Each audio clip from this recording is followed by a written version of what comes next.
憤怒正正就係我哋需要被轉化嘅一種情緒。如果我女朋友可能遲到多過半個鐘，我嗰種憤怒咧係會幾何級數上升，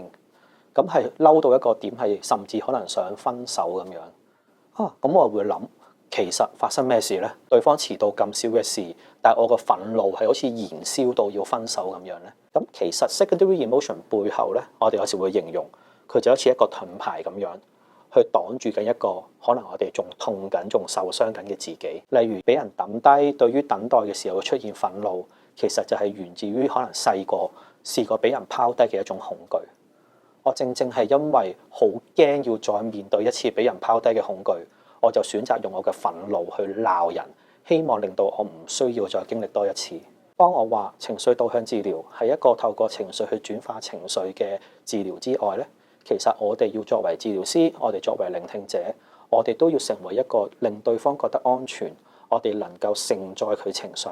令到對方可以將佢嘅盾牌化為鎖匙，重新開啟翻一啲細個或者過往被壓抑咗嘅記憶。咁如果大家可能希望認識情緒導向治療更加多，認識 EFT 更加多，咁就歡迎去報讀呢個課程。